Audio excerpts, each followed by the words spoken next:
Our guest today is, I call him a superstar. He is a high achiever. We discuss the power of connecting to people, how to live a life of hustle. He considers himself a hustler while also being relaxed and at peace.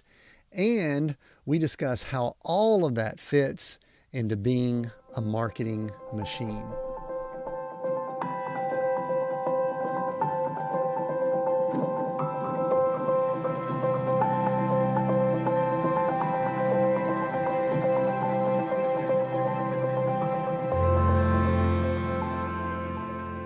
Welcome to Seek, Go, Create. Redefine success in leadership, business, and ministry. I just want to tell you guys how excited I am about this month, this particular month when this episode is releasing.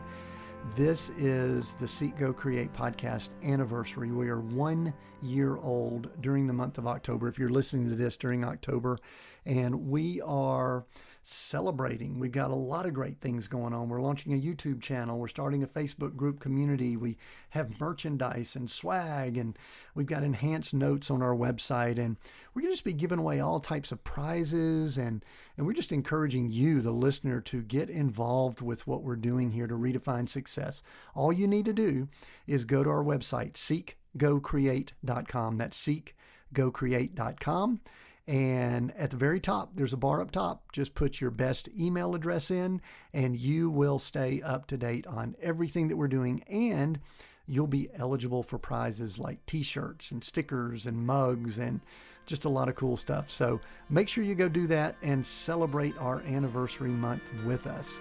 Now let's get to our guest interview.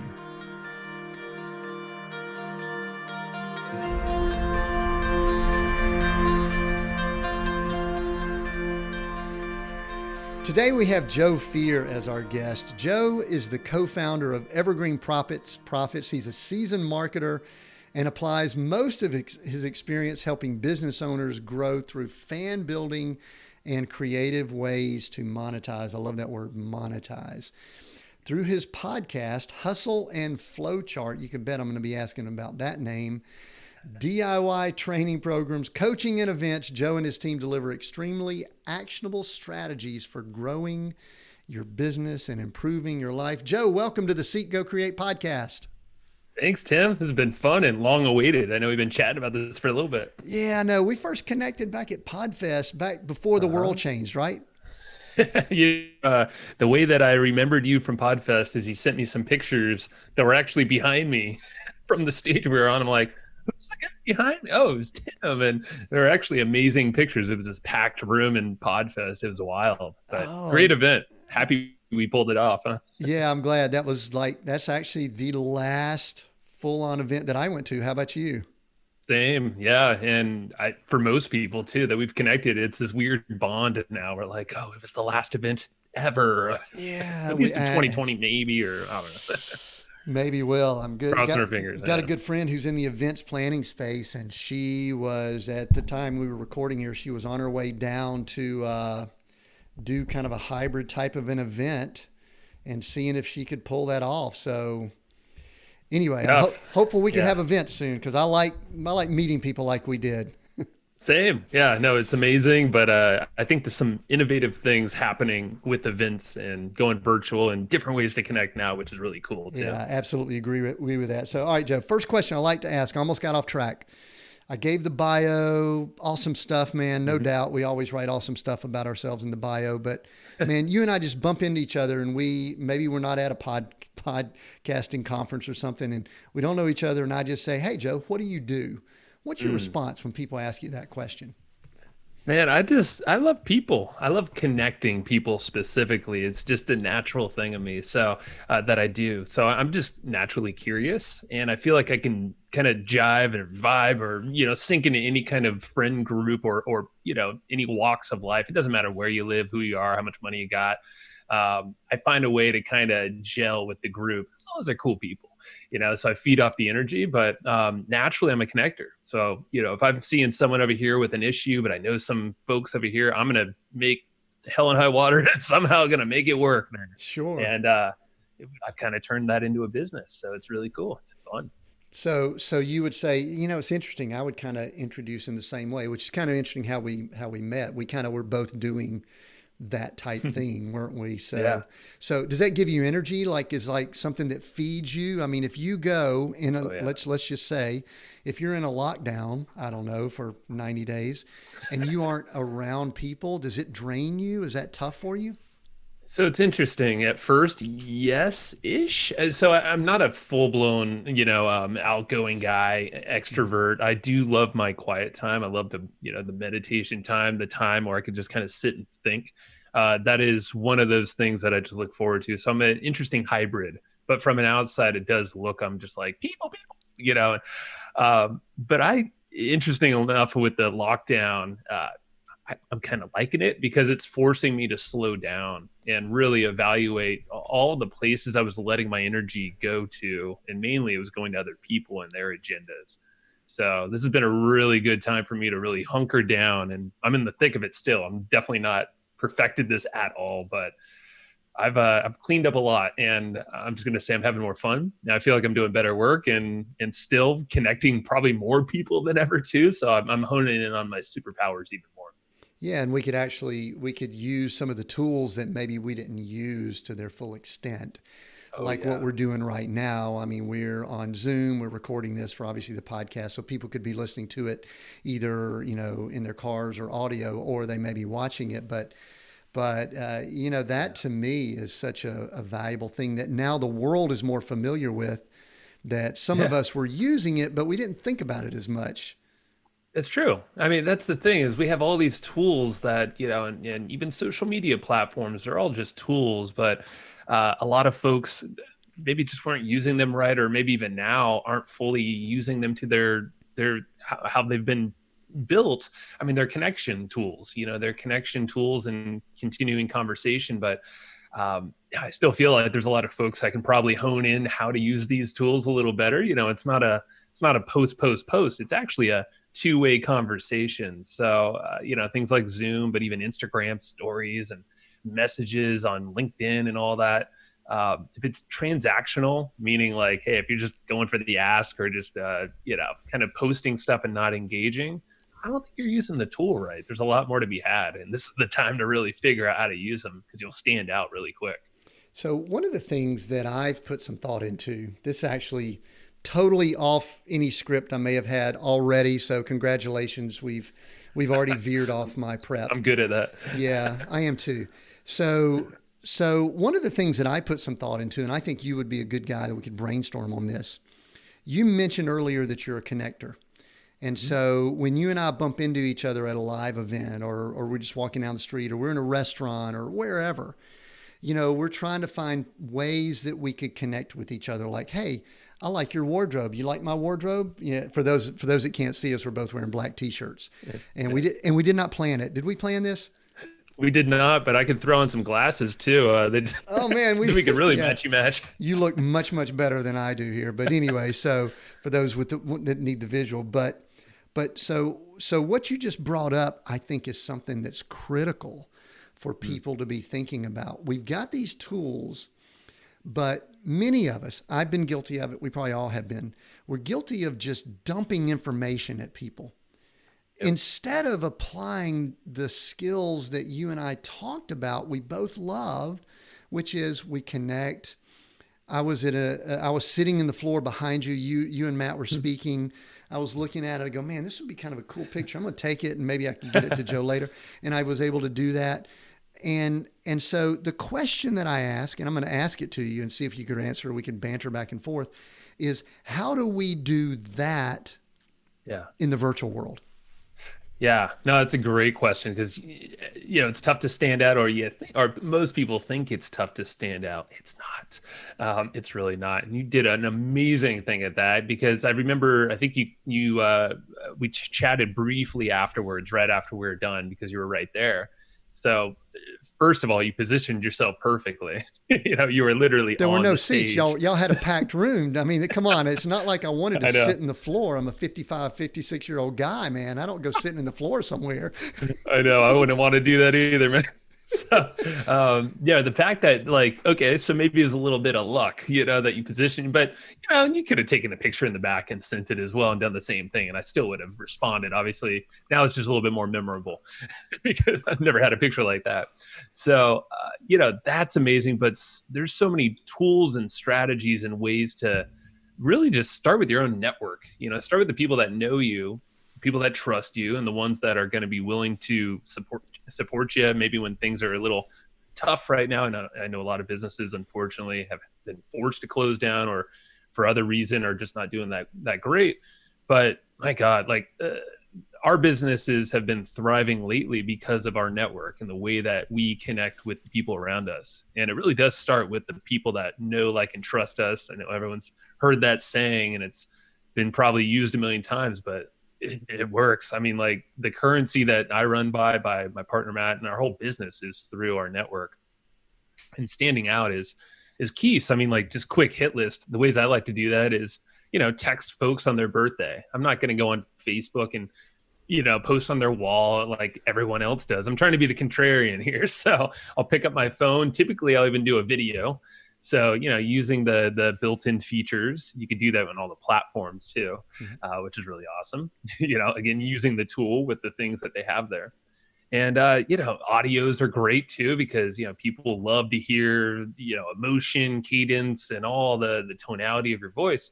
It's huge. And especially now when we can't be face to face, things like that. I mean, I have a whole list of other things, but those are probably the easiest ways that I use to just randomly, if someone pops in my mind, I'm usually going to text them, and because there's a reason they popped up. Yeah, I agree with that, and that's a beautiful thing. That for the listener, that's what a connector does. They are thinking about doing things for other people, probably on a regular basis, and we don't always do that. We kind of can get distracted and all, which is my second sidebar from how we started that I wanted to go down, and we're going to bounce a little bit here. You mentioned that you kind of slowed down. I might be putting words in your mouth, but as March 2020 kind of kept going, we realized the country was going to go on lockdown. You kind of slowed down a little bit. You seem like a pretty high energy guy. Now, which leads to another question that relates. The name of y'all's podcast is Hustle and Flowchart. Is that related to you and Matt? Or is one hustle and one flowchart? You nailed it. Yeah, and I'm the hustle, as you can guess. Okay, good. All right, so good. Yeah. That's going to make this question even better then. All right, perfect. So you were kind of forced to slow down a little bit. Yeah. And people, I was about to say guys, but let's just say people that are energy people, many times gravitate towards embracing stuff to do. They embrace busy calendars. They embrace I'm putting words out here that you can agree or disagree with shortly. Bright, shiny objects. If they're sitting still for long, they're going to try to find something to do. And there's a reason I can speak to all this very well. Okay.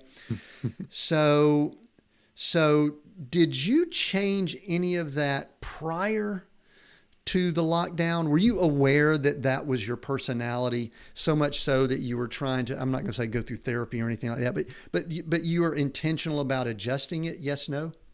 Yes, definitely. Okay. And I knew that probably a couple years prior to lockdown. And I can get into that if you want me to. Yeah, I would, because I like to know what makes people tick. And let me just go ahead and peel back a layer here. I had that personality for many years. I still do. I think it's kind of natural. But the more quiet and downtime I have, I'll just go ahead and say it this way, the more money I have in the bank. Yeah. And it's really weird to me because it still doesn't quite compute. So I just wanted to share that. Now you go and talk to us about it and back up if you need to. Yeah, no, this is amazing. So I feel like we're in a perfect, I'm looking at the version of, an evolved version of my personality, we'll say, in you, it sounds like. So Matt and I actually went on this quest to define who our personalities are about a couple of years ago. And it was when we were working on hiring a kind of a COO position in our company, because we didn't want to, a lot of the stuff, we've kind of interests that just don't lie in the operation. So we're just like, okay, get out of that whole stuff. We don't want that. So the first thing we did, we were coached by a gentleman named Tim Francis, and he basically said, hey, okay, I'm going to help you hire this person, but we need to figure out your personality types first. So he had us take the Kolbe assessment, Kolbe. Yep. And yeah, I'm sure you're familiar, and it's amazing. I think it's about $50, totally worth taking. And Matt and I both took that, and we took the disc and all that stuff kind of before, right around the same time. The results were just like amazing, because I was on one side, Matt was on the other. But yeah, and everyone's like, how the heck are you managing this relationship, this business that, or a business relationship you've had for 12, 13 years now? It's because we have a shared vision in the middle, so we have the same belief systems and goals, and we have all that, but it was the communication style, is the task that I'm interested in doing, and the things specifically I just should not be doing, like you were saying, the cutting away of all the doing of things, because naturally I want to do stuff. I want to help people. I want to close the loops and all these things at a quick start. So I was like super high on the quick start, which sounds like you could probably relate. At one time. Would you fizzle after you lost interest at all? I would, yeah, with certain things. Yeah. It depends on my motivation. And yeah, the motivation, it really comes from this, I don't know where it comes from, but it's definitely, for me, it's a lot of, I need to have fun. I like creativity. I like spontaneity, things like that. That's why the RV, and like you were saying, really piques my interest. Yeah. So, but yeah, so that's where it started. And then that's what got us really diving deep into like, oh my God, that's how I tech. Like, those are the things that I just naturally do. So now I'm giving myself freedom to not do like the 80% of stuff that I have been doing. I wish it was that easy to say or to do, but at least it was aware. It was Sure. awareness for like the last couple of years. Yeah, the awareness is big. So I want to stay on that, and then I want to talk about the partnership thing with Matt, because I think there's valuable insight that you just shared there. But what are some practical things you did? Now, we were all forced to just do things differently. And I've been reminding people of this over and over again. The world is in a reset. This is everyone's personal opportunity to be in a reset also. This is 100%. The time to where we can take some of the things we've been doing and just, we've got a lot of distractions that have been peeled away, forced away. But prior to that, what are some practical things that you did to keep that motor from overtaking and just getting in, I'll say, hustle mode? I actually sometimes bristle at the word hustle, because I know what it does for my personality. So I have to be cautious. I even went for years without wearing a watch. just to wow. I don't wear one, so maybe I'm already advantage there. There you go. So the practical things, I mean, there's a lot. So the first thing was hiring someone to get us out of the doing of these things that neither Matt or I, surprisingly, didn't want to do. He is very analytical and very creative and visionary in his own regard.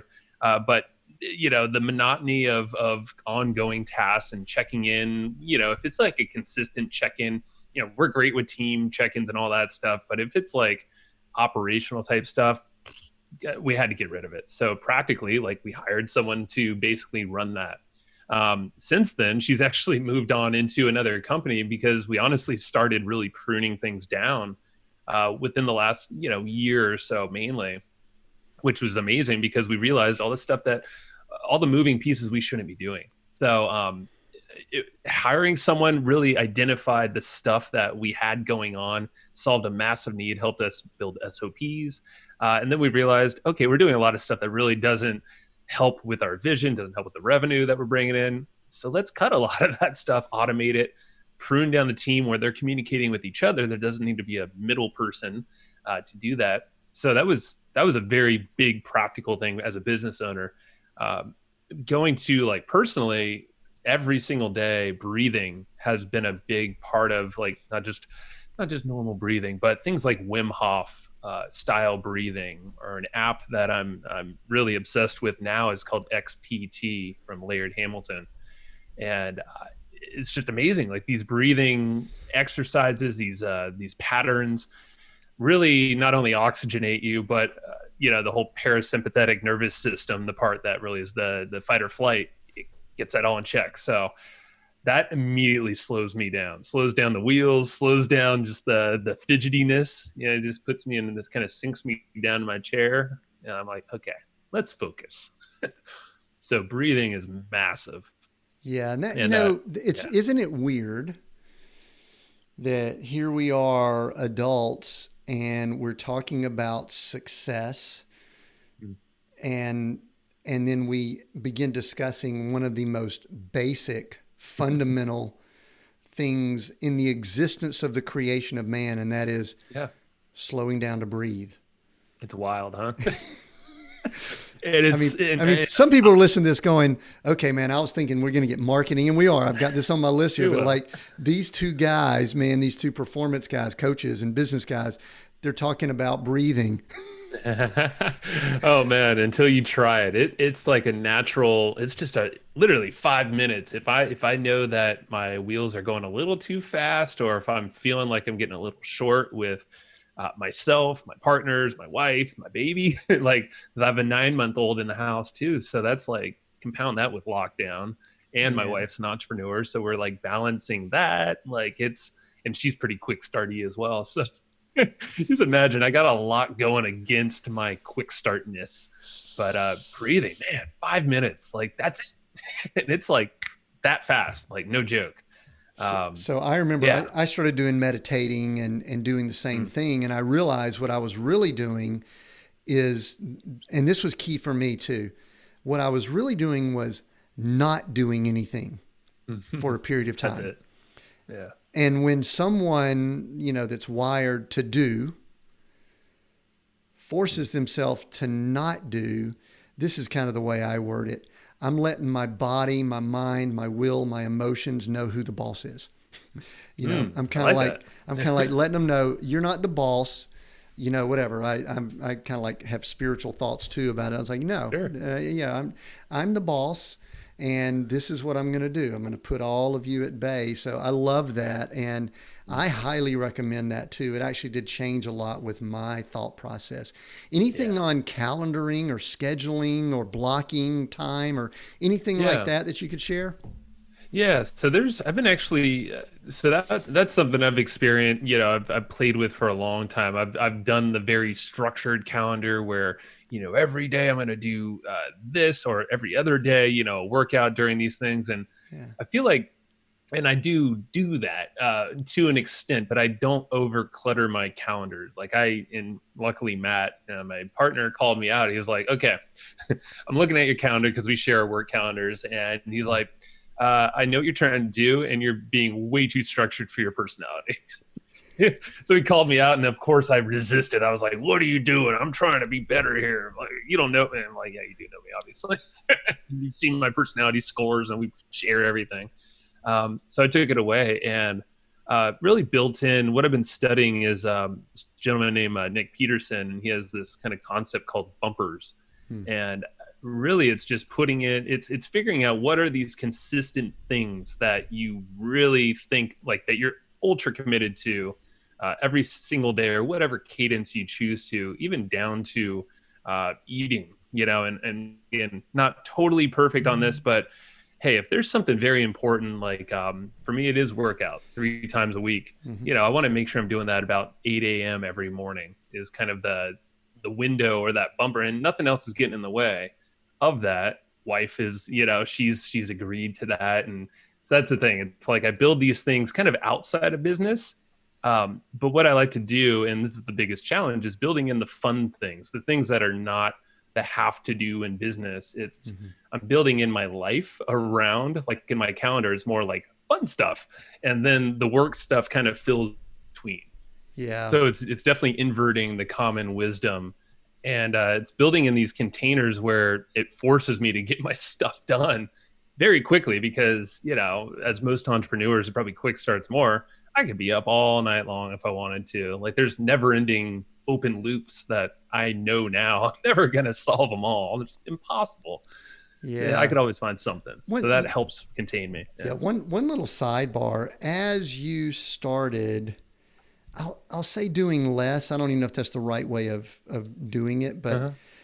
did your ego mess with you at all? Because let me tell you where I'm Mm. going with that. I've been teaching, coaching, working on leadership stuff since like the '90s. When I was 3. No, I'm just kidding. But but one of the things I noticed is that many people, we'll call us the hustlers. We'll use that term Mm-hmm. from the podcast. A lot of our identity comes from the busyness. Yeah. And if we ever start scaling some of that back, it can start making us wonder if our value is still what it is. Because we really would wear that busyness with pride. So Yeah. so tell me, have you noticed that? Am I correct with you? Are you working through that, or have you worked through that? Because I had to work through it. I mean, it's hard at times to sit and say, I'm going to relax and do nothing. Oh my God. Yes. I mean, if you talk to my wife and she's just on the other side of the door, she would be like, Tim, you nailed him. You got him. I Yeah, she mean, called me earlier. I didn't mean to. She said, "Hey, listen. I hear you're a specialist in this, and you live in an RV. Can you work on Joe while y'all are on the podcast?" he was meant to be, man. So, I mean, I'll just say it's crazy because like baseball season just started, and I know it sounds random, but like I just started. I love the Padres, San Diego, and who knows how long the season will actually go. I hope it goes, but I'm finding myself because I love this time of the year because I could sit down for like 3 hours and just kind of like be, because I'm not a TV guy. Like I've Yeah, never been a movies guy. I'd never remember them. I'd actually fall asleep for most of them, but I think it's constant because my brain is just like, I got other stuff I kind of want to do, but this thing is just kind of bores me in a weird way. But I get fidgety watching something that I really want to watch, which is sports, like baseball. And I don't know. That's one example that stands out. And I'm yeah. like, yeah, like I caught myself last night. I'm like, I just want to chill for the rest of this inning because I Oh my caught God. myself. I'm like, I could go get my computer and do some emails while I'm watching them. I'm like, no, just be. And it's a struggle. And I don't know, it's definitely this tricky balance, but now I'm aware of it and I know all these little tools. I think I've just fallen down so many times where I'm just like, I don't like that feeling. And now others are, because I'm allowing others to give me feedback, mainly my wife, but everyone around me, tell me when I'm doing that kind of stuff, when I'm getting short, when I'm fidgety and I really shouldn't be, or when I don't need to work, like slap my hand and say, nope, no more work. um, Yeah. so I'm open to that, and it's been helping kind of condition me That's good. to slow down. That's good because maybe I'm on the journey just a little bit ahead of you. I don't know, but I recognize and identify the same thing, and because I work with some high performance leaders also, it's fairly common. It's really Mm-hmm. not uncommon. Thank And you. and the cool thing though, Joe, is like we talked about earlier, man, the world we're in today, it's really almost like this massive reminder from, I mean, I'm Mm-hmm. God, universe, some people say different things, that hey, it's time to evaluate what's super important and really Yep. lock in on that. Speaking of super important, you're a husband and a dad and Yeah. 9 months old. See, I'm a new grandfather, oddly Yeah. enough. Congrats, man. That's And amazing. thanks. And let me just tell you, that's a game changer. So you that are dads, y'all are more hands on. I'm just kind of like, I swoop in, do the fun stuff, and lead. But is it boy or girl? You have a boy or girl? Girl. She's a Okay, girl. let me just go ahead and tell you what's about to happen. Let me give you a little Yeah. glimpse here. In about a year to a year and a half, you're going to have a little hand that's going to reach up and it's going to want you to hold that hand and go for a walk. And that is probably one of the most important times to clear your mind of any business stuff there and look down and totally be intentional on the focus there. And the cool thing is, it probably will, right? Oh yes, it will, and it has. But I know the feeling when it hasn't too. And then I think that has been my biggest driver to flip. I'm like, no, no, no, no, this is not good. Like I should not be the wheels shouldn't be going on business stuff when I have this little girl that we actually tried to have her for 7 years. So I'm like, Oh man. come on, Joe. I'm like, you got her here, and she's only going to be this tiny right now. And she just started walking actually way too Oh early. man. So, so maybe that year thing is going to happen like tomorrow So when as my she's on. I'm sounding like old grandpa here, but when my kids were that age, we were building a business at the time, Hmm. and I was going at it. I was probably sleeping 2 nights, 2 hours a night and all that. And Joe, Yeah. my biggest mistake then was that I was attempting to build a business to a level that I thought would change everything instead of enjoying the journey. Hmm. And that was huge. So well, congratulations. Thank you. Good Enjoy advice too. Yeah. enjoy every moment of that. I want to back up to you talked about partnerships earlier, and I have so many people, and I do so much work with partners, Hmm. and in general, they don't work. In general, Yeah. they're Most of the time. usually Yeah. but you said something that I wanted you to talk a little bit more about because I'm wondering if it was intentional or accidental. Either way is there's not a right or wrong answer. But you mentioned that you and Matt were like opposite ends of the spectrum in many ways. Hmm. And I've always said if you get a partner that's just like you, then one of you is not needed. There's a Yeah. reason to have different. So how did that partnership form? Were y'all aware of it at the time? And just give us some, because I want this to be something people can learn from that are in partners and talk about maybe some pros and cons and stuff like that. We're not going to talk Definitely. bad. We're not going to talk bad about Matt, but we're going to talk about some of the good things. And It is streaming to my group right now, so I think he'll eventually see it. No, good. no, we love him. Yeah, no, this is actually one of the most fascinating things between him and I, and it's odd. But to answer first question is, well, did we know it for a long time? No, we were like Right. blind to it. But the way that we ended up meeting actually was through mutual friends in the music space. We were both in bands separately, so Hmm. it was outside of business, which is really helpful. That's probably the key that actually is the foundation of it all because we're kind of getting back into music now. And the fun stuff we're scheduling in our calendars now is like, get back into music, which surprisingly for like 12, 13 years that we've known each other, we've like picked up the guitar maybe a handful of times together. We're both guitarists and all this stuff. And I'm like, what is wrong with us? We got to get back to the music thing. So that's how we met. And then I ended up working with his parents and him. So his parents owned a business, and Matt was kind of the COO. He was like manager, overseeing a bunch of people. So on the off hours and sometimes not off hours, we would start blogging.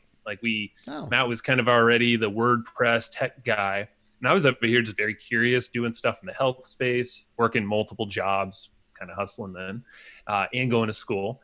And then we decided, hey, let's put some content online. And then we figured out how to make some money through advertising and some affiliate stuff, affiliate links, and kind of grew from there. But we haven't always been business partners in the same thing throughout this entire span of time. hmm, Been partners probably officially three times, three different businesses, I think.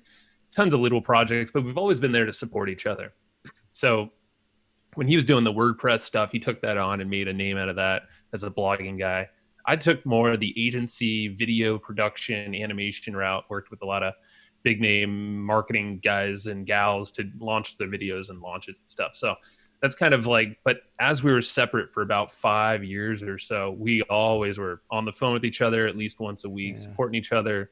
He was telling me stuff I should be doing in my business. I would do the same to him. Uh-huh. It's that's kind of I think that's what's really formed a solid foundation is that we always trusted each other and we always looked out for each other even if we weren't right there in the thick of it.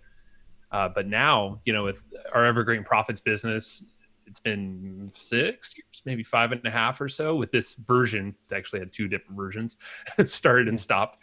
And it's never because of any fights. That's the interesting thing. It's always been if we're bored of the business itself, the model, or we just saw it wasn't really leading us to the vision that we had out there for ourselves. Um, so yeah, and then eventually, finally, just 2 years ago, we're like, hey, we should probably do this personality thing and understand each other. Right. And it was actually the DISC assessment. specifically that gave us this visual. I don't know if you remember the graphs. I think it's towards the end. Y'all were probably on We can, opposite. You were the DI and he was the SC. I believe so. Yeah, I always forget, but the map literally was like separate quadrants. We're like, this is the wildest looking graph ever. And we showed a few people and they're like, wow, you have like the perfect, like, I don't know how this works, but it actually seems to work. And I can kind of visually see it now with this graph. It's always been shared goals, shared vision. That's, and we're always checking in on that too. If that goes away, like that's the most important thing. I would say that's like 80% of our partnership is making sure we're on point, on the same page with the vision. It's like a relationship, you know. Want to make sure you're headed the same place. So yeah, that's really that's good, and the value there, and that's what I do. That's my space. I work with a lot of people in that space, and we love doing those assessments because if I get like, I'm pretty confident on the disc, you're probably in the high D dominant, and then influence I, and he's probably the steady and all on the other side.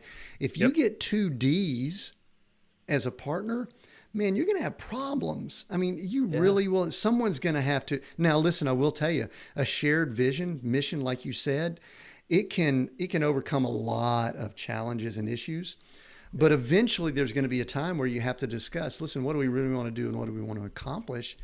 And then, man, you could be butting heads. So that I love hearing stories like that, Joe, because I in the line of work I'm in, I'm kind of the guy that's brought in many times when there's problems. And it's ugly.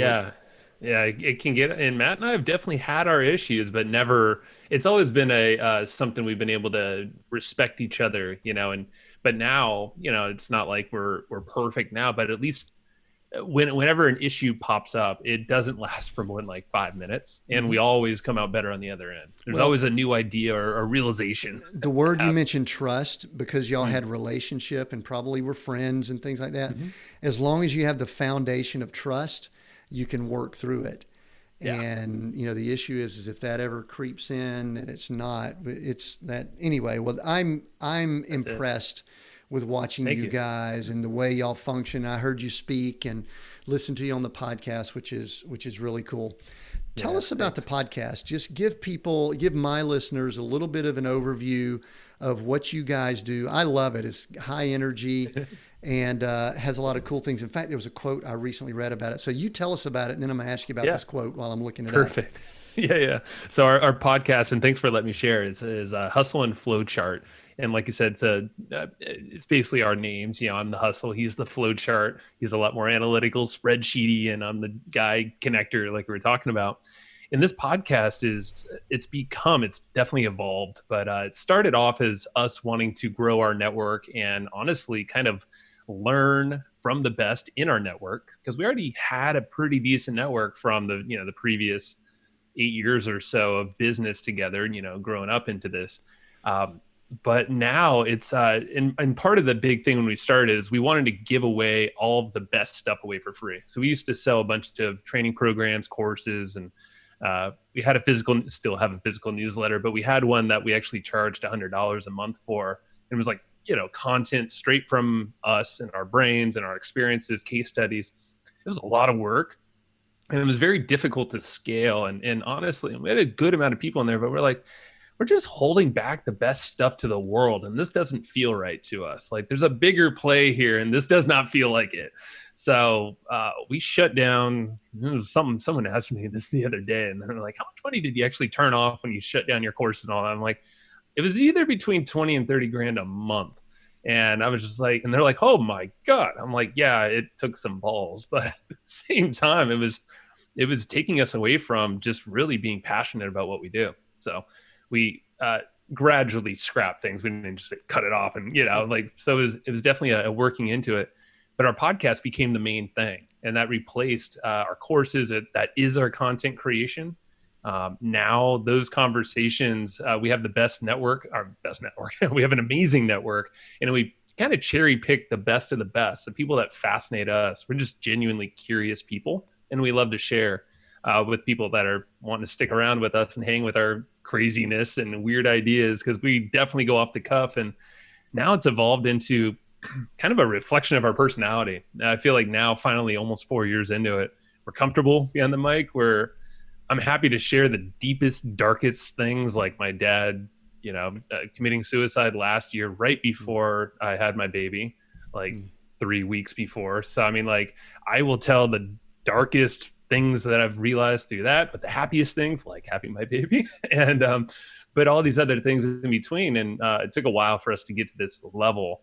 But I think with that openness, and we'll go there with our guests as well. It's long form, so we break them open. But they always say, they're like, "My God, that was the funnest podcast. It was just like we were chatting around, having beers, or just hanging out together somewhere." And they always ask to come back. I'm like, I guess we're doing something right. So Yeah, that's cool. It's very that's enjoyable, and it. maybe it's sort of the form that I like also, because I have attempted to go shorter, Yeah. but I don't enjoy that myself. If Hmm. I'm going to connect with Joe, and this is a great medium also to just connect with people, because you and I will probably converse more here than in many other times. It's Yeah. just we've got the recorder going with the mics and people get to listen in. That's almost my mantra. So I just want to talk to cool and interesting people with the recorder going. That's it. It's almost like we might as well just let it go and let it record. But I want to read something that I actually read last night that, I don't know if this is in Podcast Magazine or something, but Oh it yeah. says, I'll let you in on a little secret. It's only pretending to be about business, talking about your podcast, The Hustle and Flowchart. Really, it's a self improvement podcast masquerading as a marketing podcast. Tell me about That's that. right. Yeah, I think Matt came up with that line, and it's one that's just like, that feels right. It's honestly, yeah, it's a self-improvement show, because we talk about, like I said, dark place, dark things, but talking about how I'm working through those things. Matt has his own, anxieties, but every entrepreneur does too. And if we're not out there sharing it, like, heck yeah. I mean, other people are going to benefit. And it's pretty wild, because when we share these things with folks, you'd be very surprised. I mean, you're probably not surprised because you're doing it too, but Yeah. in a long form, like, you'll get some people going really off script, and you just see them kind of loosen up. And it's interesting because, we started as mainly a business marketing show, has evolved into this kind of thing now where it's more self-improvement, talking about even psychedelic stuff I've done, ayahuasca and crazy journeys, and therapy type sessions. Like, I'm going to share it. And it's interesting because then I'll get these really high level people, business people that we all respect, and like, they're going to share their similar experiences. And I'm like, man, this is so cool. And it's not the scripted stuff that you typically find on a show or in marketing. Uh, so, and it's interesting because the people that write into our show typically reference those types of topics more so than the tactics and the strategies of marketing, even though they're always there. They're always wrapped into the things. But yeah, we take notes on every episode. So like the self-improvement stuff, all the apps and the different strategies, breathing techniques, things like that are all in there along with the marketing strategies. So it's Yeah. this interesting bucket of everything. I feel like we're kind of just taking people on the journey that we're on. You'd I, be surprised, like, everyone else is on that similar journey. I love it too, and really, like, I have actually have a background, have a lot of background in business. I also have a background in ministry, Hmm. and you know what? When I started doing a podcast, I can't leave any of that behind. So, and a lot of my background is the collapse. I mean, we were homeless a few years after 2008, living in a Hmm. resort. And you know what? When I started my podcast, I told that story first, just me on mic, because I just kind of needed to get it out. And it was almost therapy for me, Joe. It was like really interesting. Yes. And it was amazing, the feedback and all that. But I just had a thought about something that we were talking about right when we started this. We were talking about being connectors. Hmm.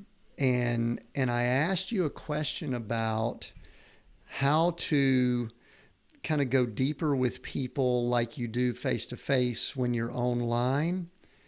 Hmm. And I want you to tell me, did you just give me the secret to that with y'all's podcast? Talk to me about that. Possibly, yeah. I think the podcast, it definitely allows us to just immediately sink in deeper with Yeah. almost everyone involved. So obviously you have Matt and myself, and we do have these therapy sessions too. So it's funny you said therapy, but we do these like once a month. And it's just Matt and I riffing on the good, bad, the ugly, all the above, and putting it out there, and people really love those. But yeah, so our guests, 100%, like they just feel super bonded to us after that show's wrapped up. Typically I'll hop on a line with them prior to the podcast, not always, but there's some kind of pre-established relationship coming in, but not always. But at the end of it, and a lot of folks that write in, they're like, God, it sounds like you guys are like best friends with Steven Kotler. Like we just had him on the other day, and like I never chatted with him beforehand, but like we had a blast. Like, he spent an hour, and it was just like we're best buds. And like this guy's a huge thought leader. You know, he's been all over the place, but he's like, bring me back. I want to be. I'm like, this is so fun. I'm like, man, this is a guy that goes on podcasts probably all the time or stages and stuff. So we have this interesting thing where I feel like the guard's down, and that's how we approach things. If I, at a seminar or even on stage, you've seen us speak, we're not polished. And like we have a general framework we're going to get behind. We know our content, but we're not going to be scripted. Like there's none of that going on. We know the flow, and we're going to basically hit that, but we're going to let our personalities really rule most of this, because I feel like that is what establishes that bond and that connection. And then, with the podcast, and then after the show, my thing is I always love to go follow up with folks. And actually, my task after a podcast, and this is a great note for anybody, get the app called Loom, Loom, on your phone. You can get it on your computer, and it works well too. But I always make a personalized video and send it to them an email afterwards, thanking them for their time, any cool takeaways I had personally, or Matt. And in any ways that we can help them out in the future. So I'm always kind of keeping that door open for them, to ask them to join our group and connect with us in other ways, and ways that we can give more value to them. But Loom has been like literally every time I send that, there's always, and I send about 3 at a time because we batch record, there's always at least 2 thank yous that like, oh my God, this blew me away. You made my day. Sometimes they've said you made my week. I'm like, that one video, but I'm like, I guess it's that impactful. And people are just like, I was right there with you. And I feel like now more than ever, it's things like Loom videos to your customers, to people just thanking anyone, following up with folks. Loom is just a really cool way to kind of organize it a little bit more. You can track if people are viewing it. You can even embed like an animated thing in email, so it kind of shows your face, animated, so people are more inclined to actually look at it. It's just a way to stay memorable. And I think all of these things are the ways I'm thinking of. And isn't that really kind of the heart of marketing? Mm-hmm. It should be. Yeah, definitely. It's communication and it's collaboration. Yeah, it is. I mean, listen, and we could get Matt on here, and we could talk a lot about the structure and the systems and and automation and all of that of marketing, and all of that is important too. Yep. But you need that heart and that desire to connect. I really like how this is forming up, because I think someone listening is going to get some great tips on maybe why something isn't working right now. Say, listen, I'm doing everything that I'm supposed to be doing. I've got all the social media channels. I've got all the email marketing. I've got it all. But what you just mentioned just a few minutes ago, to me, could be the missing thing, correct? I believe so. I mean, I really think it is. It's that connection and genuine collaboration. Like I said earlier, it's not transactional. Mm-hmm. That doesn't feel right. And that's not a relationship. Relationships go back and forth. And that's why I learned this from, friend and partner now, Roland Frazier, from Digital Marketer. Is almost every single line of communication from him ends with, how can I help you now? Or like, what can I do to help you? There's always this kind of ask there, ask meaning not asking for something. And it's genuine, right? It's not like cheesy. 100%. Yeah. 100%. Yeah. And I've swiped that from him. I always credit him. And it's opened up so many doors. And most people are just like, good right now, but it's on their mind, because most people are not doing that. They're on to the next thing. They're like just trying to clear out the email. It's like, oh, got to hit the checklist and be done. It's like, people are on the other side of this camera. You are. There's always people behind all these screens that we're on, and I feel like we lose touch of that. We got to bring that back. Yeah. I think years ago we could have lived our lives and, connected, maybe small town, wherever we lived, and connected with 10, 20, 30 people. And I think people probably attempted to connect. I'm sure there were people that didn't. I think sometimes the tools we have fake us out. They're important. We love it. And listen, I know guys like you and I, we love the structure and the systems. I mean, I'm an industrial engineer from Georgia Tech, so I love systems and the connection part. But, it's just, man, to me, if I can't connect with a few people, then I start getting grieved. There's a word that's thrown around right now, and authenticity. Is that what that word means? You think that's what it means? Wait, hold on. What was the meaning again? Authenticity. Do you think that's being authentic with people? That's really being, I don't. It's one of these words that sometimes you wonder if it's just people using it, but yeah, it's kind of tossed around. I mean, I think that it's probably what it genuinely should mean, is being true to the other person you're collaborating with, and that's good. Actually putting your own voice out there and not filtering or worrying about judgment, and we did that a lot on our podcast. That's why it took us, 2 years to really find our voice. And that's crazy. 2 years, and we're a weekly show, and ramped up to twice a week now. It just took time, and I already had that in me, but to actually have the confidence to, feel like, hey, it's okay to put it out there, and everyone can. It's like, if you anyone can try this on social media, on Facebook, Instagram, put out something that's super vulnerable, that scares the heck out of you, and look at what's going to come. Like, you're going to probably get more responses from that than like, hey, check out this really big name person I just interviewed. Ha ha ha. Look at me. It's like, no. I rarely post on social now. I don't even think about it. I used to, but, the negative stuff, like losing my dad, massive support. Matt one time was, told a story how he fainted during a whole networking party because he was freaking out he's not a super outgoing, like in new people crowds. He literally passed out in the middle of a big networking crowd, high level people here in San Diego, but he put it out there.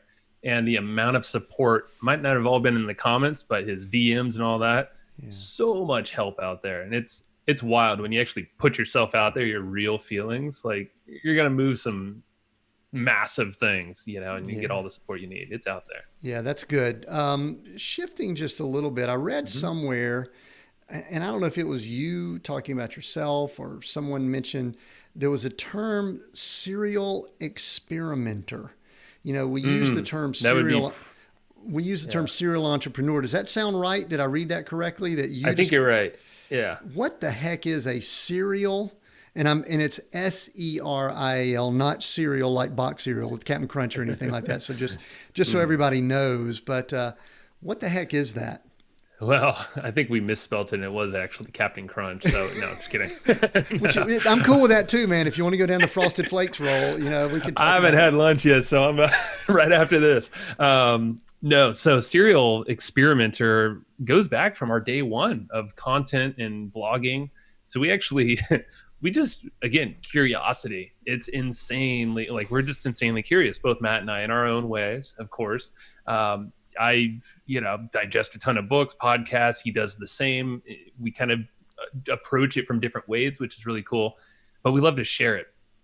So with everything that we're learning through our own podcast primarily, but other forms, we're always going to talk about it. We're typically going to test it in our business if it looks like it's something that's going to pan out positively, or if it's going to make for a cool case study. And we're just genuinely like, oh, wow, we learn probably, 50 new strategies every podcast day from like the 3 or 4 sessions we do. But we're going to pick and choose these things, and we'll typically commit on the podcast. We're like, that one right there, Tim, like, I'm going to go put it into action. You're going to hear from me in like 60 days or so after I get some. And we do. And people love it because we'll just, we talk about it, and we always credit the folks. But that started from back in the day. We used to make these little YouTube videos and share them of just us learning, stuff from Tony Robbins or Frank Kern back in the day. And we're like, wow, how about this new topic? And like, we're going to try this out. And it's just like, we kind of always share curiosity, the experiments that we're putting out there. And that's what makes it a little bit more maybe relatable. That's what people have said is like, wow, you're so open with like the things you're learning. And then you'll actually report back like a month or two later on the Yeah. podcast and show how you did it and what happened. So It's both the good fun. It's and kind of both the good and the bad. Did you do that as a kid? I mean, when growing up, were you kind of that way, or did that I was develop? definitely curious. I was always curious and wanting to try new things. That's never changed. Now, with business, it's just heightened. So that's where I have to really like, okay, bumper, like reel it in a little bit. Yeah. I don't know, but that the sharing part, I was a pretty surprisingly shy kid back in the day. It wasn't until late high school I started breaking out of my shell a bit and sharing a lot more. So Were yeah, it happened late childhood for me. I'll use this term, were you conformist, or you were always pushing boundaries? I'm always curious to kind Hmm. of put together how people tick and kind Yeah. of become who we become. But so that's why I was kind of drilling down. Were you the guy that if they said, Joe, go sit over here and stay there for an hour and do your homework, you did it?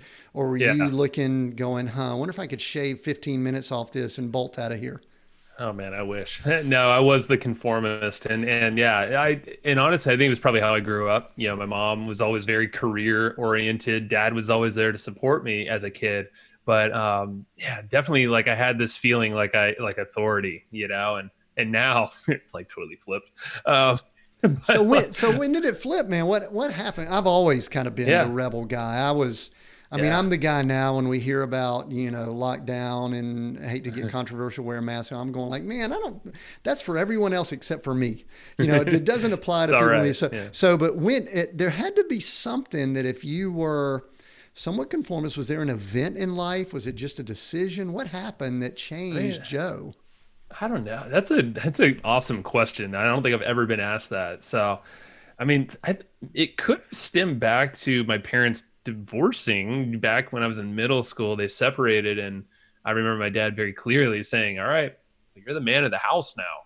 So I was like, "That's a lot of weight," and I don't honestly think it was a little early for me to be the man of the house. But at the same Yeah. time, I think it might have shifted something in my thinking in that, okay, I need to be a leader now. I'm stepping up a notch. I'm not going to be just hearing order or listening to orders and doing Mm. without thinking. So I would say it stems to that because I've done a lot of work from that moment because it's clear as day in my head, that memory. So I think it was that. And that was actually late middle school. But it wasn't until I'd say later high school that I think I came into my own and did a lot more extracurricular things like track and cross country and got involved in some other groups in high school.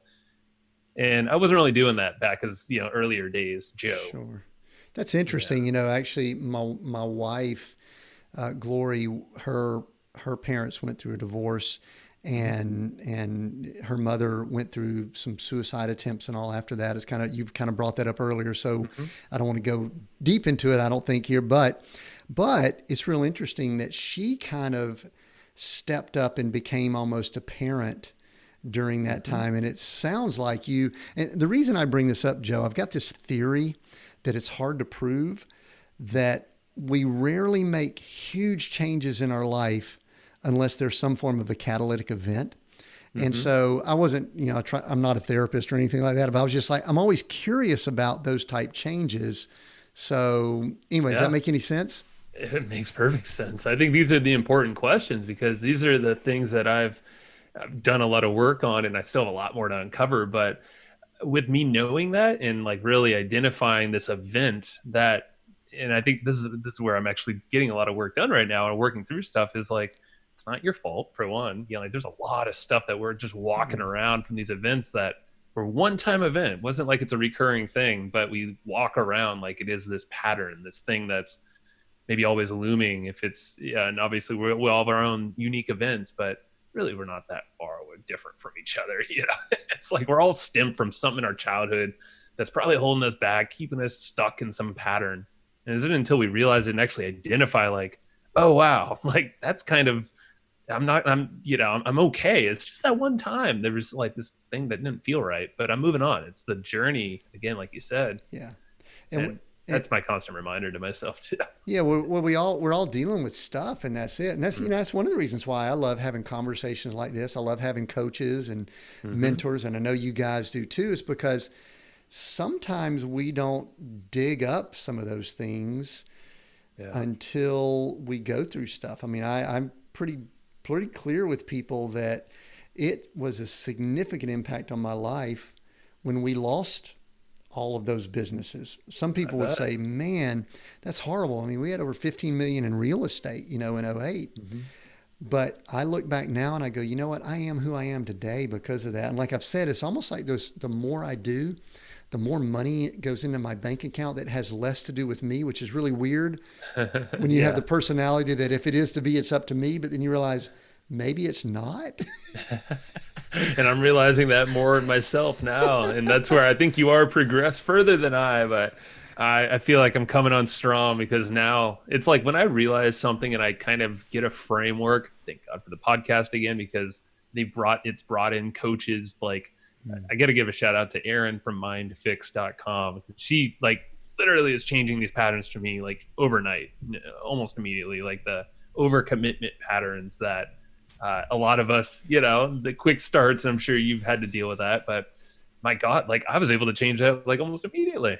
And but it's like realizing these things that we're walking around in, like, man, we all have work to do, but it doesn't have to be hard. That's the cool, and it can be fun too, It and doesn't. Yeah. fulfilling. And that's Yeah, part of the fun in life is identifying something that we do that yeah. we could say, hey, I might want to change that. So, hey, Hmm. hey, Joe, I know that there are people listening to this, and I want to ask for some marketing advice here in just a little while as we Sure. kind of wrap up. We've talked about so many cool things, but I know that something that you guys do is y'all are really all about the business of podcasting and Mm. wrapping things around doing podcasting, monetizing it, making money off of it, all these cool things there. And so, what I'd love for you to do for a little while is I almost want to kind of wind you up a little bit, even though I probably shouldn't It's say that with the things we've been. all good. Let's just have a casual talk about somebody listening in and they're kind of going through this. I might want to start a podcast, or I might be Mhm. interested in a podcast, or I'd like to start sharing some things, whatever that looks like. Can you just talk? I know you do this. You're going to be doing it at an event soon and giving Yeah, tips and all that. Can you talk to that person that might be yeah. listening, is either thinking about it or maybe they're getting started? Teach I them, think, teach them some stuff. yeah, definitely great question, Tim, and thanks. And this is something that I think the next article I'm going to write for Podcast Magazine actually is essentially everyone should have a podcast, and that's for the folks that think they should have a podcast. You should. Like, don't even second guess yourself. Don't look at the charts. Don't look at the number of podcasts that exist because there's actually not that many in the grand scheme. Yes, there's hundreds of thousands, but count the number of blogs out there. There's millions and millions of them. So most podcasts aren't even live anymore either. So uh, you have your own voice. I would say it's amazing. The benefits. We have a slide in our presentation. You did see it at the event. There's something like 15 benefits, and I can go on all day long of having a podcast. Networking, but just learning, like literally getting some of these folks that might have been untouchables, or the folks that you've only wished you could pay for their consulting fee. You can bring them on your show now and get direct consulting. Obviously, you don't want to be take, but that's a benefit. Growing your network, opening doors. I mean, so many amazing things outside of just sharing your thoughts and having a show. Because we all have our own motivations behind starting a podcast, but I would say just getting going. Start like Chris says from Podfest. Chris Krimitsos, start ugly. Don't overthink it. Just go, and it literally could be that easy. Like Anchor, it has a platform where it's super simple. No, it's not the one that we choose, but it's definitely a good one. At least no tech, no nothing. Just hit the button and go. Record on your phone if you need to, and your phone. Like I was actually surprising myself. I used the voice memos on my iPhone the other day threw some minor effects on there the other day in GarageBand just for playing around. I don't know why. And I'm like, oh my God, it sounded like I'm like having like a $300 microphone or something. And that was my freaking iPhone, like speakerphone. So don't overthink the tech. I think that hangs up a lot of people. Feel like people feel like they need to spend a lot of money for their podcast. You don't. Just start talking. Have a general idea and a mission behind your podcast, but own your voice. And I think you're going to learn just an immense amount of things about yourself, but others along the way. Yeah, I think it's valuable. I'm actually right now in the process of finishing up a novel, Mm. and we're about 60-ish episodes in on our podcast. And I am amazed. Everybody always said that a book is such a credibility Hmm. builder. I'm amazed at the doors that open up. I literally had a situation at a restaurant, Joe. I'm sure you have in the position you guys are in, that I almost felt semi like a celebrity when the waiter found out that I had a podcast. I mean, I have had people so fascinated about it. I want to hear yours though. it was weird. I mean, it was the guy, and we were guests of someone. This other guy was paying for my wife and I's dinner, but Hmm. this waiter literally, and I don't think I'm exaggerating. My wife would back me up here. Fawned over me when we were just chatting and made sure I gave him the card with it all on, and he subscribed right there. And I'm kind of looking at my wife and the guy that I'm with here. I'm going, okay, I've never kind of been in celebrity mode, and I like, you know, expecting paparazzi when I walk out the door here, but I guess a Yeah. credibility builder, door opener, like you said. I mean, so you Hmm. said you've had similar situations too? Definitely have. Yeah, it's interesting because I guess I don't know the exact stats of how many podcasts exist, but I know it's at least 300,000. It's probably more at this point, but I guess if you start thinking about it, it's not a lot. Like, how many people do we have on this planet? What, 7 billion? Like you are kind of a unicorn if you're a podcaster. Now that you think about it, and yeah, I guess because we live in these bubbles, we hang out with podcasters, business folks, and all that stuff. So it's kind of just like, hey, you got a podcast, I got a podcast, and but then you step one foot out of that space when I start talking to my friends or their friends and or going to dinner when that was allowed. Um, it's like, yeah, you mentioned that, and they're like, tell me more. And I've had countless. Yeah, I don't have a specific good story. Like you probably have a more celebrity No. story than I have, but Yeah. I'll say that the thing, this is what's really interesting about having a podcast, and Podfest was a perfect example multiple times. The listeners, if they're listening to your show, they're going to talk like you, they're going to kind of think like you, and they're going to really know you before they ever actually said a single word to you. So at Podfest specifically, I think we had probably about 6, 7 people at least, maybe close to 10, come up to us and be like, "Oh my God, Joe! Hey, Joe and Matt," and they dive right into conversation. They'll talk about something I talked about with in my family life or business life, whatever.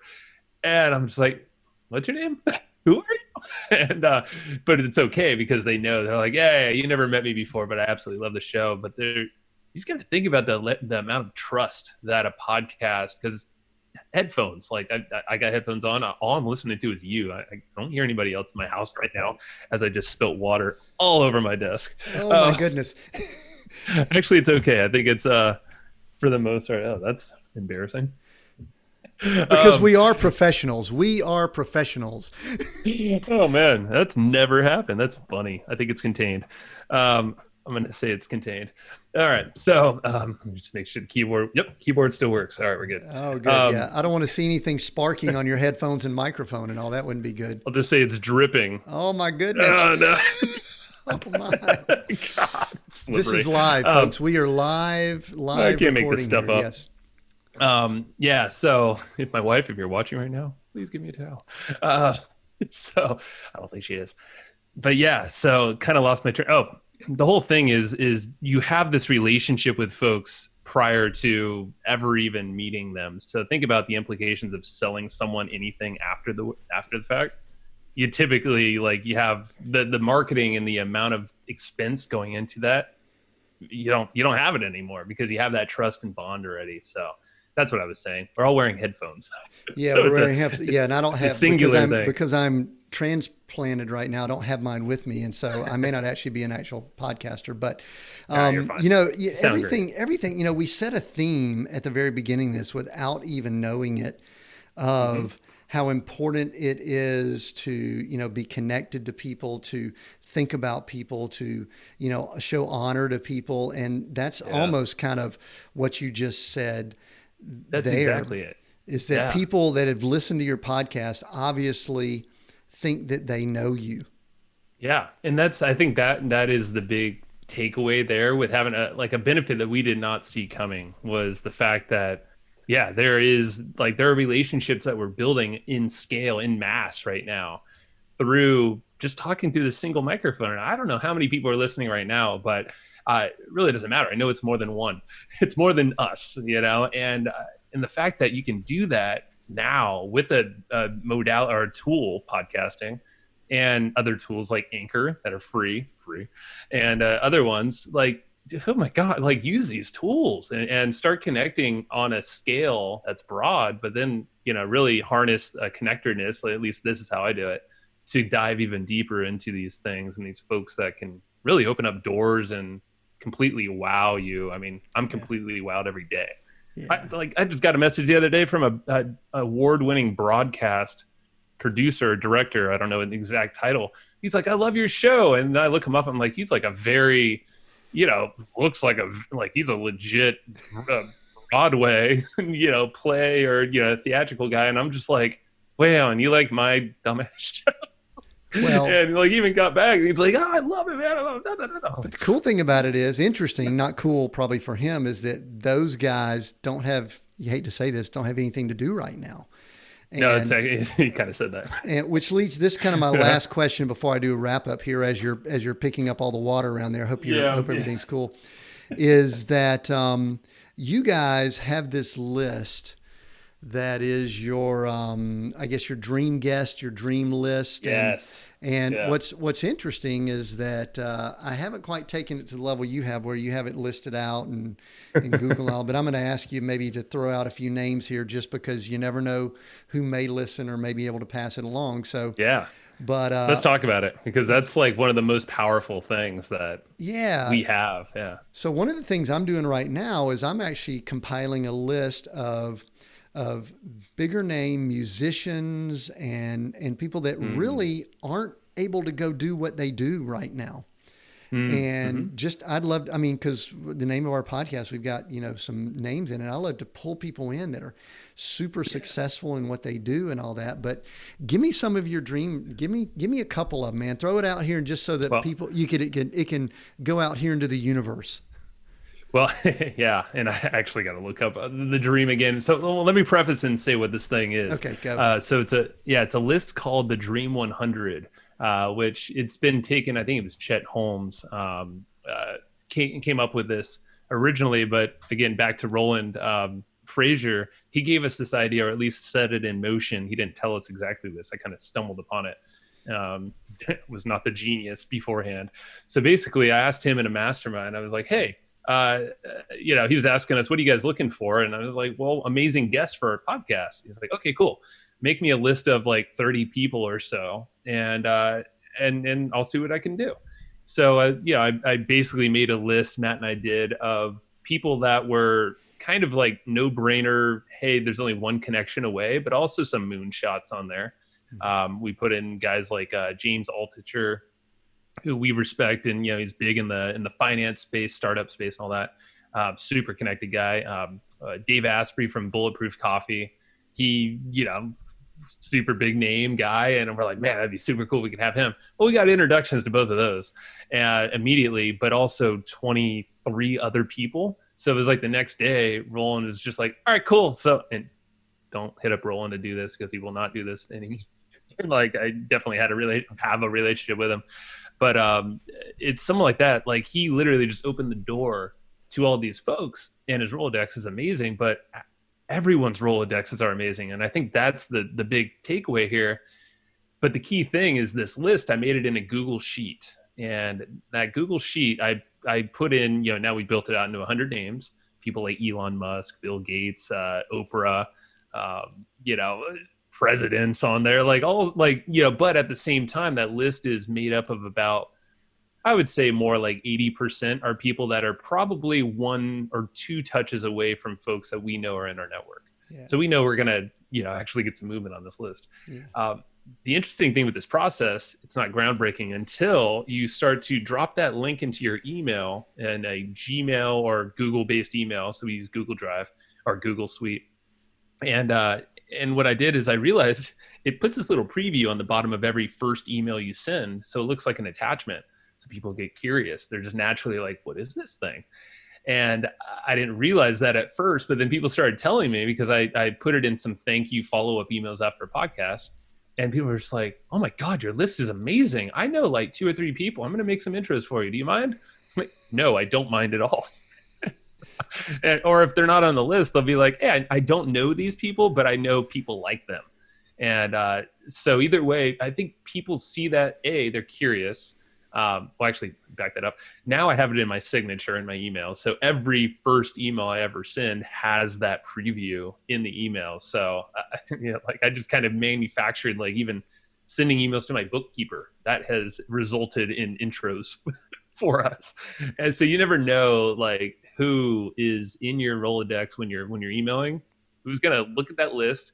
And no kidding, it's probably every other day we have an intro or two that are really, really good qualified people for the podcast. And now our problem is we don't podcast enough. So some of these people are like, man, sorry, it's going to be like 6 months, but we'll get you.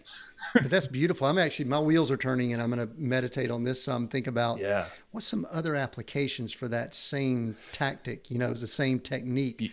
You could use it to get on other podcasts. Like I've instructed people to do that or advise them to do that, and they said it works. It's a way to open doors for pretty much anything. Getting on stages, when stages are available again. Anything to open up the door, whatever your goal is. Like put them on the list, but give some instructions on top of that list to direct people because they're probably going to click into it without knowing what this Dream 100 thing is. So you want to give them some context first. Yeah, that's excellent, man. Joe, you and I could have a chat for a long time here. I got a couple of quick questions as we wrap, but listen, listeners sitting here after we've gone all over the place, what is just, I don't know, anything else that you would just want to share just based on conversation or just something else that you wish I had asked maybe? Oh man, that's a good question because I went all over the place. Or we did. We did. Yeah, we went around the world and back a couple times, but feels like it. I would say so. The thing that the catalyst, and you brought up catalyst to, well, 2 things. Understand yourself, I think, is a huge thing. We went into that. Don't discount that because we all have our own quirks and personalities. Ours just happen to be very similar. But another one is figure out how to collaborate with others around you to open doors. Podcasting will help you, and so will Dream 100. But also figure out how to scare the heck out of yourself by giving away stuff for free, like giving away your best stuff for free. Kind of like where we, essentially turned off all of our businesses, and actually now we give a lot of those things away as bonuses, or they're on the podcast. Of course, that's all totally free.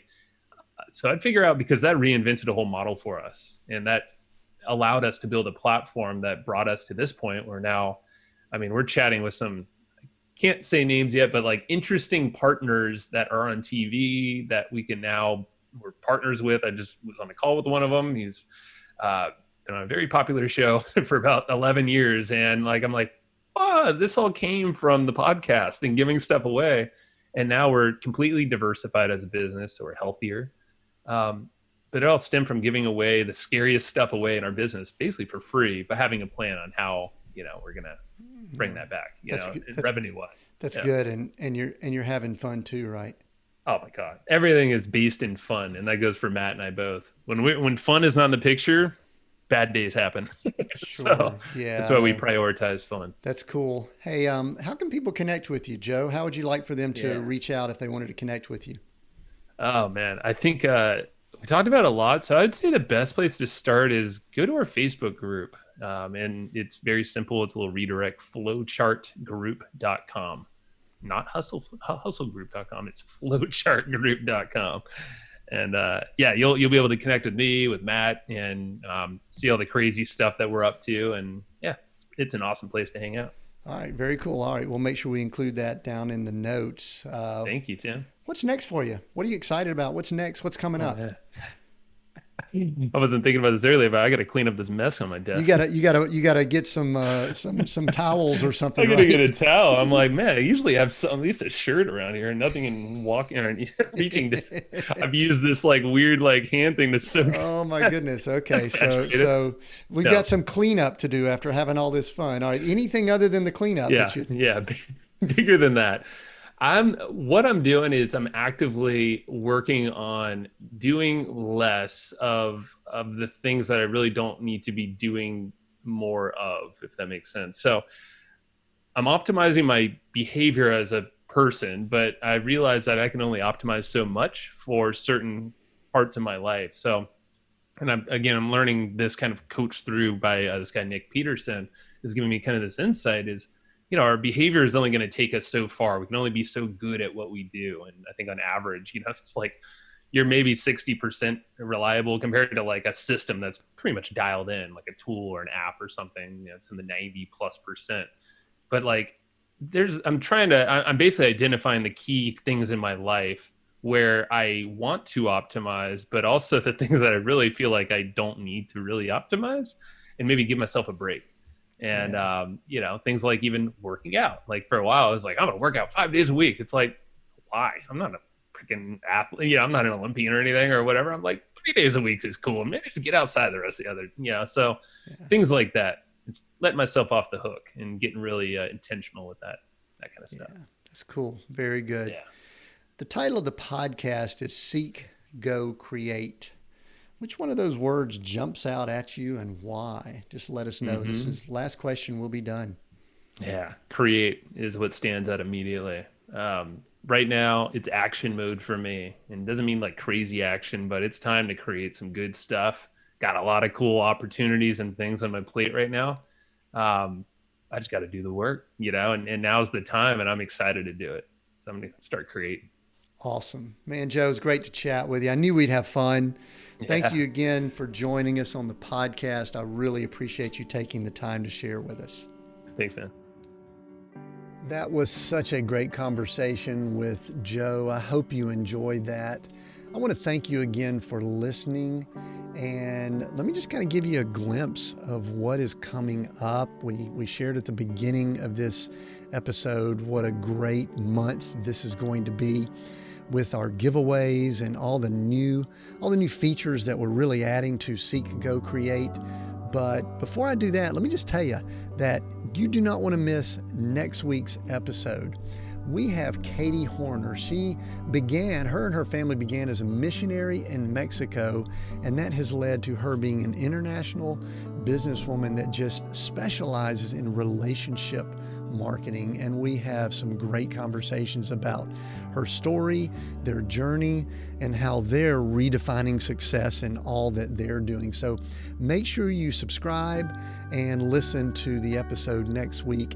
And before you do anything else, I want to remind you to go to our website, seekgocreate.com, seekgocreate.com, and just add your best email address on the banner at the top of the site so that you can participate in all that we're doing during our 1-year anniversary month.